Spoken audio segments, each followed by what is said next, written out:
Pepe, I know you have many years' experience in training bilinguals and interpreters to work in healthcare in the healthcare system here in Kansas City. This training for an interpreter can include up to 40 hours or more of training material. If I were to complete that training, is it true that I can now call myself a certified interpreter? No. Most programs like mine are introduction to medical interpreter profession. We have two national bodies that certify interpreters, CCHI and the National Board. Those are the official entities that can national certify medical interpreters. Any other program that portray themselves to certify interpreters, they're lying. They use it to a propaganda to create more people to come to their programs. And as in my program, before you come in, we have to do an interview to clarify all these pieces. We do a smaller language assessment to make sure that you are up to par on the language skills, the basic language skills that you need to get into the program, right? Then it happens like we just spoke before. If I see that an individual has low skills on English or Spanish, that individual needs to think twice about thinking about finishing the program because we get into really technical medical terminology, and you need to make sure you know your stuff. And also, I'm not there to get your money or you to waste your time. Some people will need to wait 2 or 3 years before they get better. But I would say, surprisingly, more Caucasian individuals that go to college and get Spanish are joining the class. So, and it's something about pride about, we are the ones who speak Spanish and we're not taking care of our own Spanish. I told my kids that are going into college, I said, you need to take elective grammar Spanish. I already know Spanish. No, you don't. Right? And it's about those opportunities for that. But no, they cannot call themselves certified medical interpreters. It's a first step. The market is not helping. The demand is so much. There people are, right now, organizations, they just need proof that you really speak Spanish because they don't have HR checking on your Spanish because they don't have the employee base to do that, right? So they need some kind of paper that tells that you really speak Spanish so you can do the job correctly. And demand is not helping, but it's turning around real quick right now. Okay, so just to clarify, trainings for interpreters, and we see that here in the Kansas City area, they provide the training so I can get ready to take a test to be certified. That is correct. And who does that certification? The certification is CCHI and it's National Board, and I can provide information for you can post it. Okay.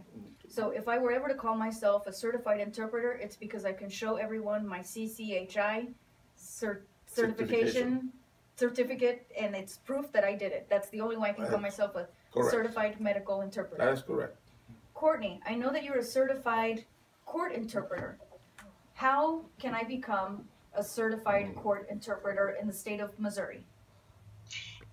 It's a similar process. The state of Missouri offers a training session. It's called an orientation. They usually do it a couple times a year, and they try to do it in Jefferson City, sometimes in Kansas City, sometimes in St. Louis. And once an interpreter has gone through that orientation, then they can sit for a written exam. If they pass the written exam, they can sit for an oral exam. At that point, if they pass both of those exams, they can become a certified court interpreter. This is for the state level. There's a separate process for federal court. It's a similar process. For that orientation, is that also a 40-hour-ish, or is that more or less? What does that look like? When I did it, which has been several years now, and I assume it's similar, it's a weekend, so it's kind of an all-day Saturday, all-day Sunday. Not 40 hours, no, it's more like, I guess, about 16 hours. Okay. But if I'm walking into a 16-hour orientation, it's because I know that I'm walking in with some basic knowledge of legal court system, right? I wouldn't want to just show up and pretend. I say, I know Spanish, I'm going to jump in.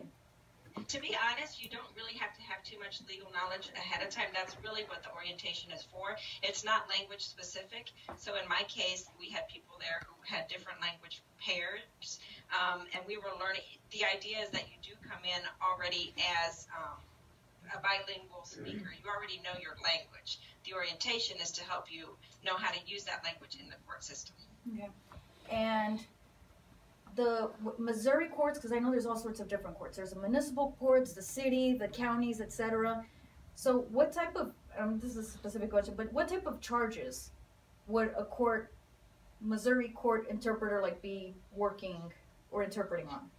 That's a good question. So the state of Missouri only pays for interpreters for criminal cases, and criminal cases could be anything from assault, sexual charges, battery, arms.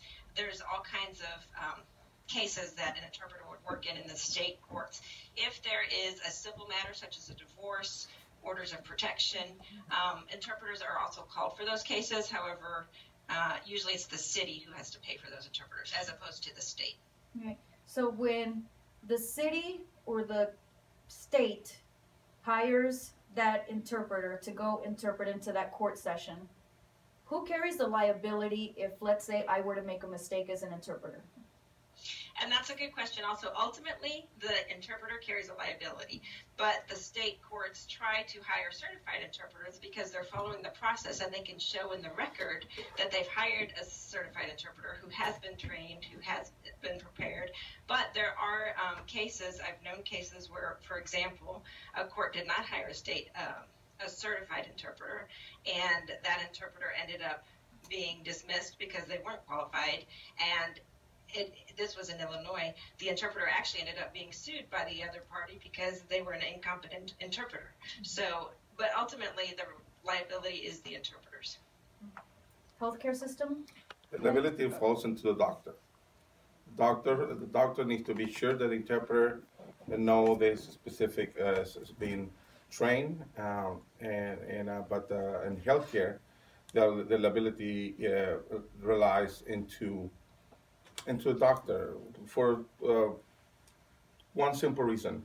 On the legal matters is a different set of tone for the interpreters. In healthcare, the relationship between you and the patient is non-existent, right?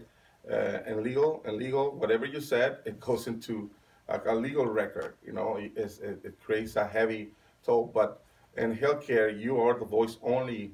You're only the voice of the doctor and the client, right? Should happen the same on legal, but the legality of things.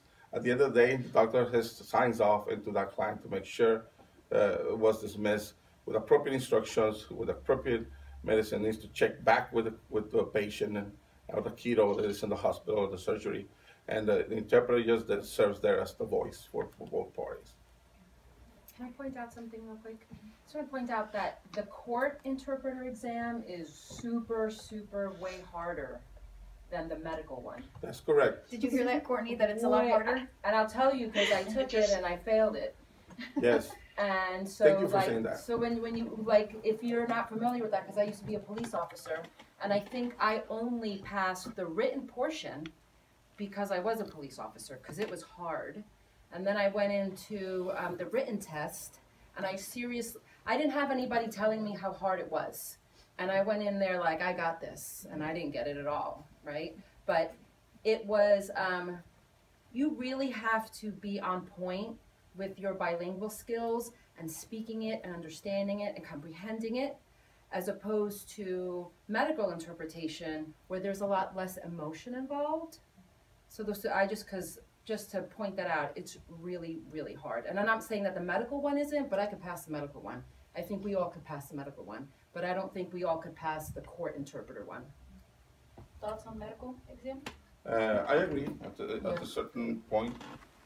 Legal carries a more technical, high register bilingual skill. Legal also requires high technical terminology. However, in legal, you don't have room to change. Whatever the people say, you need to find those words in legal terms because that goes on record. In healthcare, you got some wiggle room to clarify with the patient or with the doctor and to change the way the register is spoken. That's required. because most of the families won't understand some of the high register medical terminology. So the interpreter has a tool can use to clarify with doctor and patients to change the message so you can interpret correctly. But in legal, once the judge says that, the interpreter can say, "Can I clarify?" No, the judge will say no. I mean, this is what it is. This is the words they use, very highly technical, and the interpreter needs to be on point so they don't waste the time of the lawyers or the judges and on that specific time slot. Period.